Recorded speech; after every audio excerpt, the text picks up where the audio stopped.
What's going on, guys? So today I'm actually going to show you guys a little bit about how to play the game Phasmophobia. Now, I've been streaming this a lot over on my Twitch, which if you're watching this on YouTube, feel free to stop on by. I always enjoy when people come over there. It's always a lot of fun. So as you can see, I'm only level 8, so I haven't played that much of it yet. But I do know the general, how to play, what tools you should use, those kinds of things, super easy. Now, you are going to have to do the training first. The training does things a little out of order in my opinion. There's a little bit of a better order to actually find things. I know, like, the training, it tells you exactly where the ghost is, and it starts off with you setting up camera, the DSLR camera in the game, which is, you can watch the camera feed to look for things called ghost orbs, which is evidence.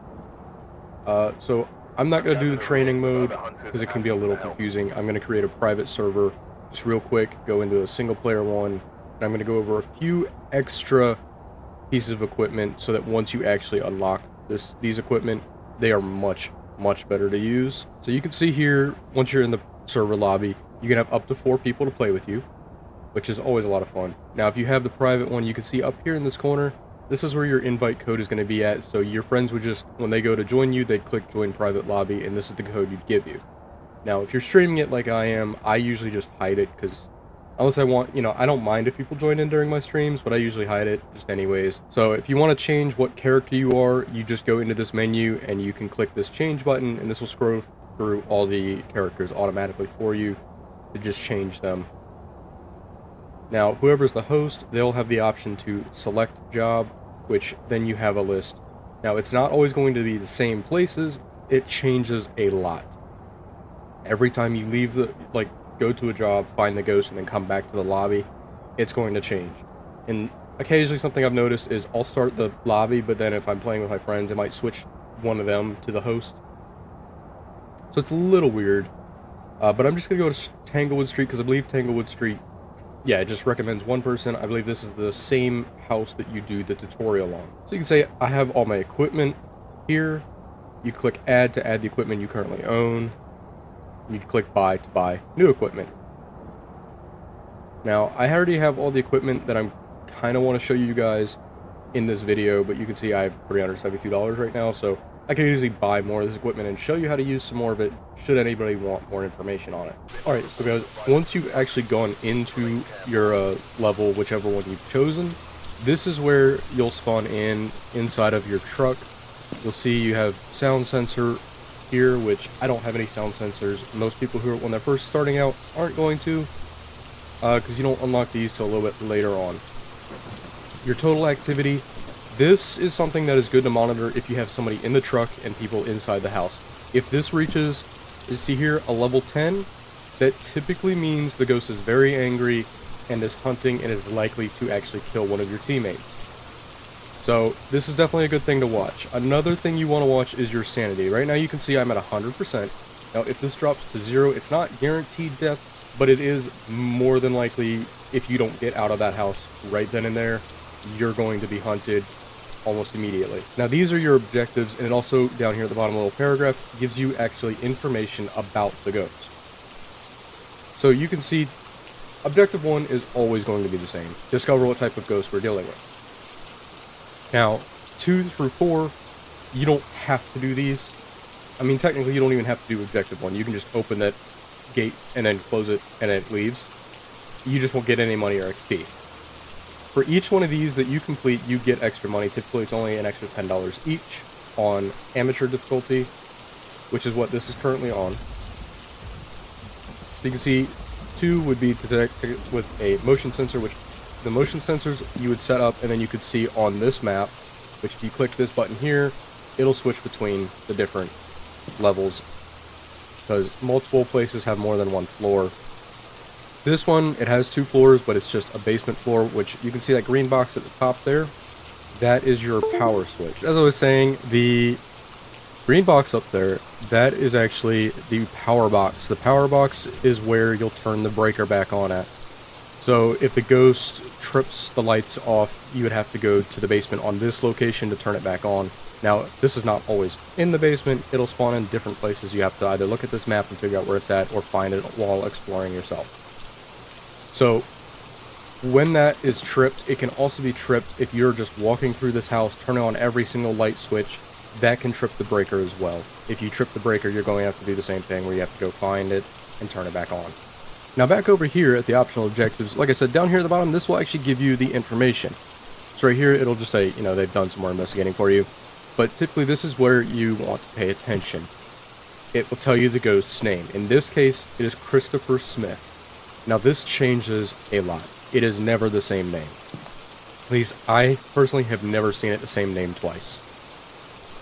It then, right after that, these are the two sentences you really need to look for, is the name and then what the ghost is. There are shy ghosts and ghosts that will respond to absolutely everybody. This one is one that responds to everybody, which means if you're here with a team, it will respond when everybody's close together. You know, it'll still talk to you through the spirit box, which I'll go over that in a minute. It'll still do all these different things.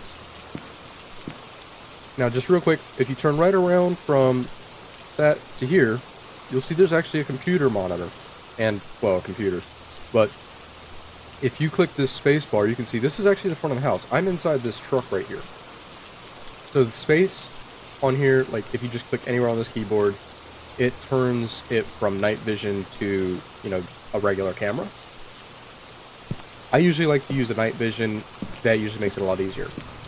Now, these cameras, you can also buy head-mounted cameras, which will be hanging here. This would be for your team to wear on your head, so you can, if you have somebody in the truck, they can actually watch the camera as people are walking through to look for ghost orbs. This is usually going to be the one that I like to use most for it, is this DSLR. So what you do is you can see, you can rotate it if you just hold your click, just like this. It will rotate the camera. And then if you'd like to actually turn the camera on, you just right-click. You can see I'm turning the camera on, and you can see the monitor's doing something a little strange. Well, that's because if I come right here and click this mouse, you can see I can actually switch between two different cameras now, because you can use this camera while you're walking. You can also set it down by pressing F, and you can see now I can see the team sanity through the monitor, which is right there. And then if I want to switch back to this, I can. So of course, as you see when I turn the night vision on, it's very bright because I'm in the truck right now. So if there are any lights on, you're going to have a hard time seeing any ghost orbs, if there are any. Not all ghosts will show a ghost orb. Now, every time you spawn in, you're going to want to grab this key at least. You can find other keys throughout the house that can turn like car alarms off when the ghost trigger and things like that. But that key is the most important one because that's how you actually get inside the house. That is the front door key. But another quick tip is once you unlock the tripod, I highly recommend taking it on most jobs you go on. It is a very useful tool because if I look at it right here, you can see it's showing I can snap the camera directly on it. Now if I crouch down here and press E on the tripod itself, now you can see I'm holding the camera on the tripod. This is a great way for you to carry two pieces of equipment at one time. Now, of course, if you're holding the tripod camera like this, you cannot scroll wheel to your next piece of equipment. You have to keep holding that until you get to where you want to set the camera up. Now, over here, that flashlight is a strong flashlight. This is something you'll unlock a little bit later, but still pretty early in the game. This is a very good flashlight. This flashlight is your normal flashlight. It works perfect as well when you're first starting out. So you can see if I pick this up, and I right click, you can see, you know, it works. You see, not a very big, you know, radius on where you can actually see it. Now if you want to drop something, you can press B, like that. This flashlight is a flashlight you would use in order to find fingerprints, handprints, footprints, but what you're mostly looking for, footprints you'll only really see if you have salt, which I don't have any salt here with me right now. I don't typically use the salt. But you can see if I turn this on, it's this purplish pink color.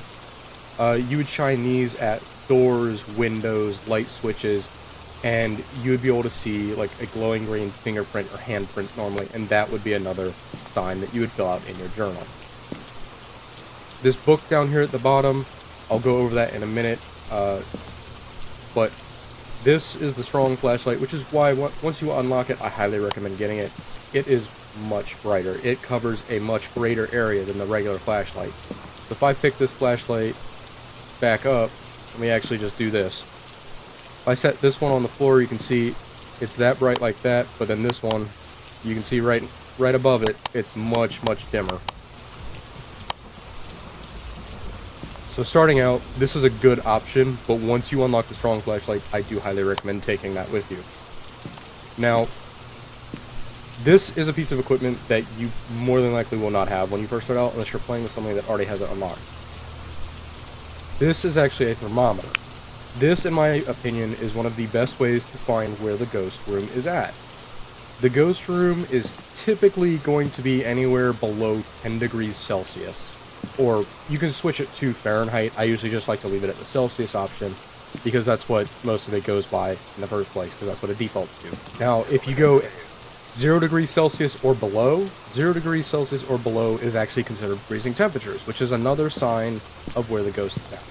The EMF reader, which is this little, it looks kind of like a remote with some lights on it. Now, all of these devices you would activate by clicking right-click. You just click right-click and it turns them on. So you can turn this on, and I usually like to use this when I first start out, but once you unlock the thermometer, it's definitely a better option. You are still going to need this, because it's a way to find evidence, which is EMF level 5. EMF level 5 will allow you to fill out your journal, which I'm going to go over the journal in just a minute here. But you could actually turn on your EMF reader, press G to throw this down, like you can see on the desk, and you can see it's still working. And this will, as long as the ghost is in the vicinity of this, it will still trigger all the way up to an EMF level 5. Now, something you can do is, if you're doing solo, like I'm doing right now to show you guys this, you can actually set the camera up in a way where you can actually monitor this from the truck safely. So if it hits EMF level 5, you can see it from the truck. The next piece of equipment I'm going to go over real quick is this spirit box. This is another one of my favorites to use. The spirit box is a lot of fun in my opinion. You would turn it on, you'd see the FM channel start scrolling through. This is a really good option for finding evidence, and it can be a really fun one. You can see it keeps saying not detected every now and then, or nothing detected. That's because this actually picks up your voice. So you would hold down V and talk into it like I am right now, and you'd ask it questions such as, where are you? How old are you? Shall we leave? Do you want to hurt us? Things like that. And there's a chance the ghost will actually respond to you. Now, if it does respond, you'll know it will talk through the box. It usually responds with something along the lines of, if you ask how old it is, they'll say like the actual age, like they'll say like I'm 8 or 6 or 2 or 20, things like that. It'll give you an age.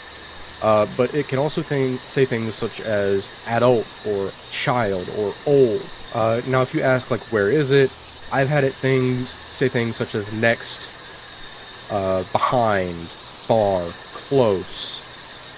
It usually won't say the actual room it is in, but when you do turn it on, you can hear it kind of makes a staticky sound. So that's usually how you can tell it's working. So that's usually a really fun way to communicate with the ghost. Not all ghosts will, but some do, and it's great. Now this journal here, this is not the journal you write in, this is a ghost writing journal. So as you can see, it's showing up, I'm holding it, but it's showing up here. Now this journal you would set up somewhere in the ghost room, and there's a chance the ghost can write in it, if it is a ghost that writes. Now, the ghosts that write, they'll write anything from die, die, die, can't run, you know, things like that. They'll also draw images. They won't only write words. Sometimes they'll draw pentagrams, crosses, things like that. But you would find a place in the ghost room, you'd look at where you want it, and you'd press F to place it. You don't have to press F, you can also just throw it with G, and you can see it bounces all around the place and lands somewhere. I usually like to place it with F rather than G, because you can see it's a lot harder to place it with G. Whereas F, it just snaps it right where you're looking. Now, another thing, if there's no tables that you can set it on, like in the truck, you can look here at the floor directly below you, and you can place it just like that. Now, if you want to place it a little bit further away from you, I recommend crouching down, because it doesn't place properly looking farther away when you're standing up. As you can see, I'm pressing F, but it's not actually placing. So it's usually a lot better to do that. Now, I usually, that's a little buggy, but I usually won't actually take the journal with me until I've found the ghost room, especially if I'm doing it solo. Now, the last piece of equipment that I have in here right now that I've yet to go over is this camera. The silver camera is a flash camera. You use to take picture of evidence and the ghost itself. Every piece of evidence and every piece of photo of evidence you get extra money. Now, it varies depending on the type of evidence you get. There's also things like bone evidence you can find. Bone evidence you can actually pick up for extra money. You can take a picture of it, I believe, as well, and you get money for it. But normally I just grab the bone evidence. I believe bone evidence is either $10 or $15 for each one you find on amateur difficulty. Now, you may have noticed this clock up here. It says 5:00. That's 5 minutes. This is 5 minutes of prep time. On amateur difficulty, this is how much time you're going to have to go in, find the ghost room, set up equipment. Now, you're not always going to find it right away. It can take a while sometimes, especially if you're on some of the bigger maps. Which, I do not recommend doing the bigger maps solo. If you have friends that want to play this with you, I highly recommend doing it. So, I've already picked up the key that was right here, so I can get into the front door. Once you have your desired equipment, which for me is the strong flashlight, that I like to have the thermometer, and either the spirit box or the EMF reader. Now, if I'm with friends, I'll normally take these three. The spirit box I would usually take if I don't have the thermometer. So, with the strong flashlight or the regular flashlight, something you can do is so that if you don't want to walk around holding this the whole time, you see if I scroll wheel, the actual thing turns off. The flashlight goes out.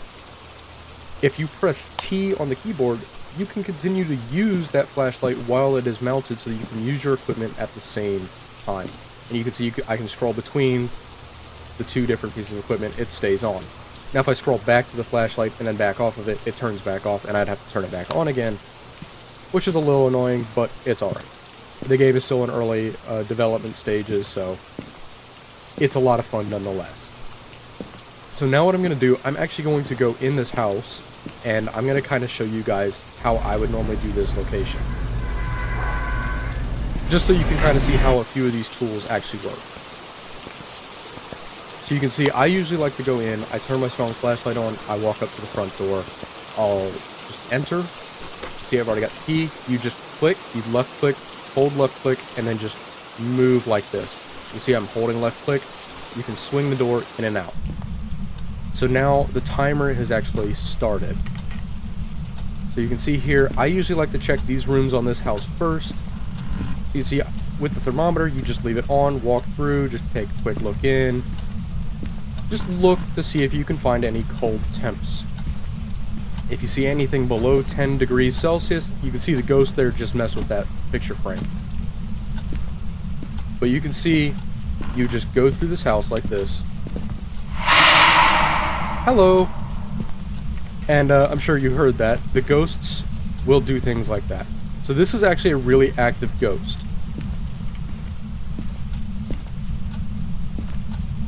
So I actually have not seen my temps drop that low just yet. But it seems like it might be somewhere in this area of the house. Now, sometimes it will, wander in different places. Sometimes it'll be in closets. Sometimes it'll be in hallways. You just have to kind of wander the house and look until you find it. Yeah, so I'm not seeing any temp drops. It did whisper in my ear. That doesn't always mean that's exactly where the ghost is. Sometimes it'll be in other locations. As I was saying, sometimes you just gotta look around, figure out where it's at. Now, if you're having trouble actually finding it with the thermometer, sometimes you can just use something else, like the EMF reader, which is why I usually like to take these two, especially if I'm going in alone.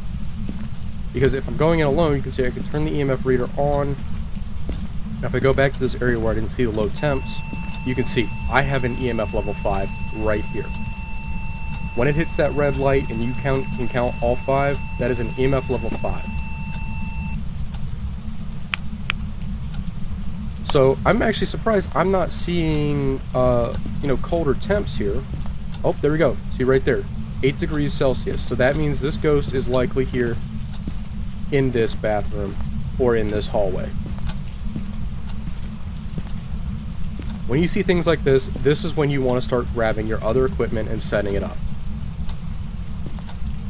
So you can see I already got an EMF level 5, so what I would do, I would go back out to the truck with the EMF reader. Since I already got the EMF level 5 you don't even need to carry this with you anymore. You can grab all the different equipment you want. So you can actually see, it's spiked up to level 10.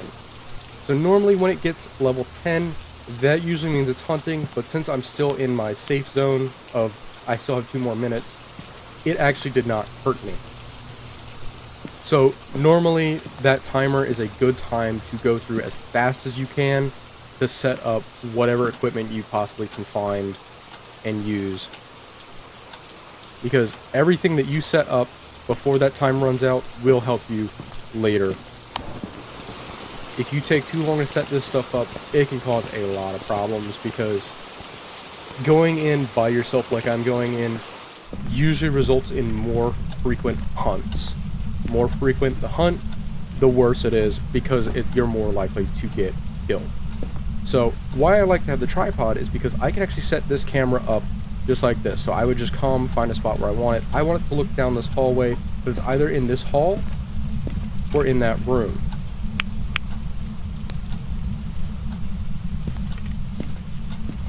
But you can see, if I come back down here, you can see it's dropping 4 degrees Celsius. Now you can see he just moved the door and you could hear footsteps. Now an interesting thing is, if you hear footsteps, it can actually rule out one of the ghosts, because there is one ghost that you will never hear footsteps from. So I'm not seeing anything with that yet, so what I would usually do once I do that, I have the camera set up now, and you can see if I come over here, I turn this on, you can then in turn watch this, which I actually think the ghost is inside that bathroom, so I may end up moving the camera. And that's what you have to do sometimes, you just move it around till you actually find a good spot for it. So now what I'm going to do, I'm just going to grab this. I'm going to set this down because I already know where it's at. And I'm going to grab this light so I can check for fingerprints and handprints. This is usually a good way to find freezing temps. You don't have to have it for freezing temps, because if it is freezing after a while, you will see your breath. Your character will start breathing and you'll see it show up in your flashlight. So since he touched that door, that is where I'm going to want to look for a handprint.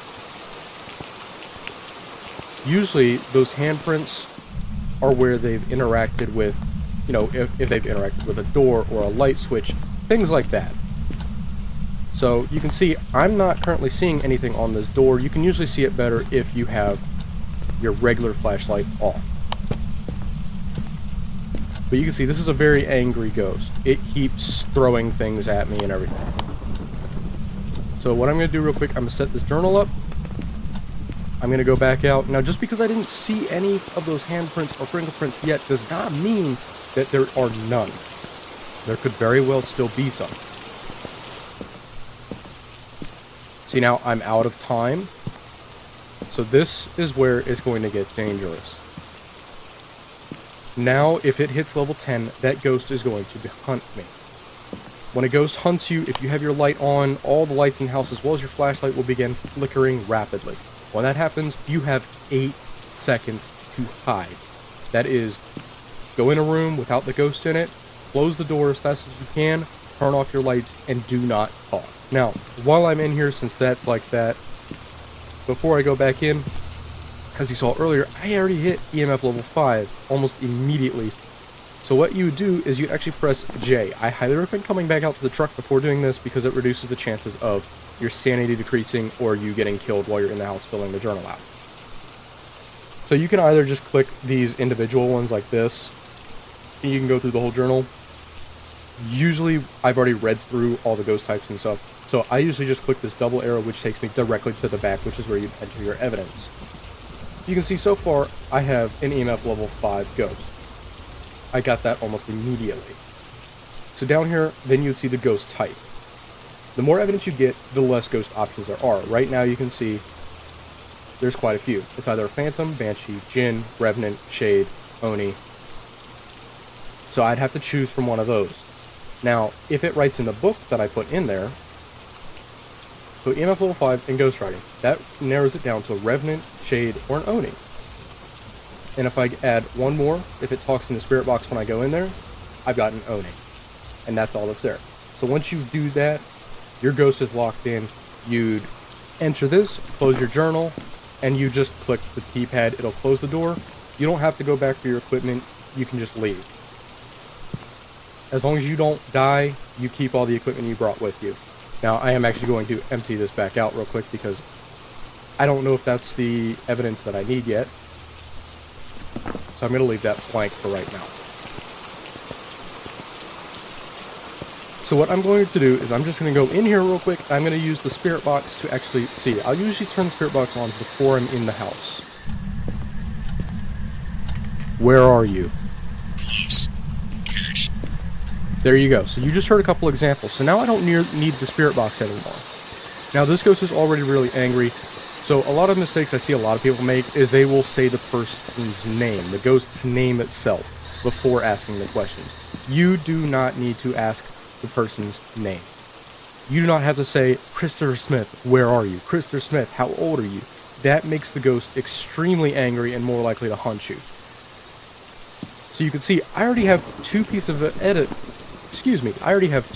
of evidence now, which is those two, which leaves me with the Jinn, Oni, and that's it. So, now that I only have those two left, what you can do is you can actually go back, and you can see this is where it would show photographs. If you get a picture of evidence, or if you get a picture of the ghost itself, they would show up here.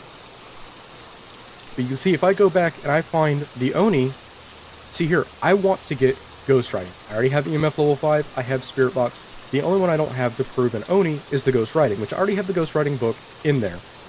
Now sometimes you have to move it around, it may be in the wrong room, it may not be close enough to where the ghost's location is, and it's not able to write in it. Now I will go in and check that in a minute. Now, the other one I had was Jinn. A Jinn is a really hostile ghost, which makes me think it could possibly be a Jinn. However, what makes it really hard to tell between these two is Jinn is really hostile because it's a territorial ghost. But an Oni is very active when a person is nearby. Onis like to scare you. They're not as hostile as a Jinn because they're not territorial, but they will definitely throw things, they will speak in your ear, they will do all kinds of things to spook you. But you can see this one, I want to see a ghost orb. So since it needs a ghost orb, you'd see I can actually watch it here, and this is where I could see the ghost orb.